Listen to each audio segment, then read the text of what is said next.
Pertemanan nampak tak berjalan lancar. Kali ini seorang teman menuduh teman lainnya menjadi cepu hingga adiknya tertangkap narkotika oleh pihak kepolisian. Pada saat itu di tanggal 22 Juli 2016, seorang warga menemukan sesosok yang tergeletak begitu saja, bahkan dengan kondisi mengenaskan terbakar hangus. Saat itu warga tersebut mengira itu adalah jasad, namun ternyata orang tersebut masih bernapas. Warga tersebut langsung melaporkan kepada pihak kepolisian dan juga dibantu warga setempat. Polisi datang hingga membawa orang tersebut langsung ke rumah sakit untuk mendapatkan pertolongan.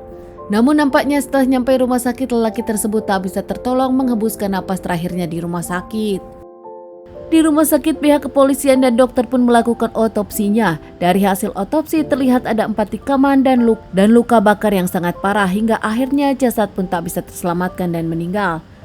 Setelah identifikasi korban lewat sidik jari, akhirnya diketahui lelaki tersebut bernama Ahmad Gilang Ramadhani, berusia 17 tahun.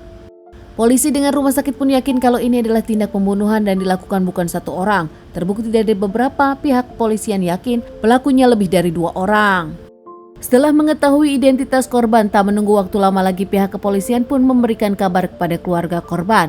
Saat itu pihak kepolisian datang ke rumah Gilang dan memberi kabar kepada keluarganya. Keluarganya tak menyangka sang anak kesayangan tulang punggung keluarga ditemukan tak bernyawa. Ibunda dari Gilang memberikan keterangan kalau Gilang sudah tak punya ayah dari kecil, ayahnya meninggal, dan Gilang yang bekerja keras untuk keluarga menjadi tulang punggung keluarga. Meski bersekolah, Gilang pun kerap membantu orang tuanya mencari nafkah. Dikenal sebagai anak yang baik, pintar, dan juga bekerja keras, Gilang sendiri sempat pamit ke sang ibu ingin bertemu dengan teman-temannya. Namun setelah pamit bertemu dengan teman-temannya, Gilang tak pernah kembali ke rumah.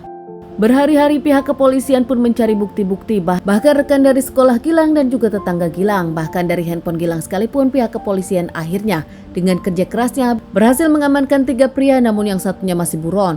Satu lelaki bernama Sigit Lisan berusia 26 tahun warga Pahlawan, Tuban. 2 orang lagi bernama Sandi 21 tahun dan juga Aris berusia 21 tahun yang sama-sama di Jalan Pahlawan, Tuban. Mereka ketiganya berhasil diamankan di rumah masing-masing tanpa perlawanan berarti meskipun mereka di awal tak mengakui. Setelah diinterogasi pihak kepolisian, mereka di awal memang tak mengakui, namun akhirnya mereka mengakui dengan menyebutkan motifnya gara-gara dendam Sigit. Mereka hanya membantu Sigit hingga akhirnya Sigit pun memberikan klarifikasinya dan memberikan keterangan. Di tanggal 21 Juli 2016, Sigit dengan Bilang bertemu di warung kopi saat itu. Saat itu Sigit meminta Sandi, Aris, dan 1 orang lain yang masih kabur meminta membantu dirinya untuk menghabisi Gilang. Saat itu Sigit menyebutkan Gilang menjadi cepu pihak kepolisian karena sang adik dari Sigit diamankan polisi terkait pengedaran narkotika. Gilang yang tak merasa membuat dirinya tak mau mengakui apapun, bahkan meskipun diancam Sigit dengan diancam apapun, Gilang tak mau mengaku. Diajak duel 1 lawan 1, Gilang pun mau hingga akhirnya bahkan Sigitlah yang kalah dari Gilang. Tak terima dirinya kalah, Sigit pun meminta ketiga temannya untuk menghabisi Gilang. Tak lama Sigit pun mengeluarkan sajam dan menikamkan beberapa kali kepada Gilang hingga tak berdaya. Tak selesai sampai di situ, Sigit pun langsung menyiramkan bensin dan membakar Gilang serta meninggalkannya begitu saja. Mereka yang pulang ke rumah masing-masing nampak tak terjadi apa-apa. Mereka bahkan masih melanjutkan kehidupannya seperti biasa sampai pada akhirnya diamankan. Menurut teman dari Gilang yang tahu kalau Gilang tak mengenal polisi satupun, bahkan Gilang bukanlah cepu. Adik dari Sigit yang diamankan terkait pengedaran narkotika itu adalah kerja keras pihak kepolisian, tak ada hubungannya dengan Gilang. Bahkan ibunda dari Gilang yang merasa masih sedih tak menyangka sang anak dihabisi teman sendiri dan menginginkan pelaku dihukum seberat-beratnya.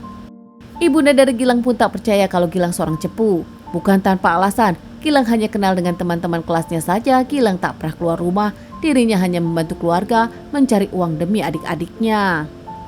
Jasad Gilang yang dikembalikan keluarga setelah otopsi langsung dimakamkan di pemakaman keluarga. Saat dimakamkan, para tetangga keluarga bahkan teman sekolah Gilang datang memberikan doa kepada Gilang. Usai diamankan, mereka bertiga menjalani persidangan. Sigit dihukum mati, Sandi dihukum 18 tahun, sementara Aris dihukum 15 tahun. 1 orang lagi yang masih buron masih dalam pengejaran pihak kepolisian. Teman-teman, sekian dulu bahasan kasus yang aku bawakan kali ini. Ditunggu bahasan kasus-kasus selanjutnya.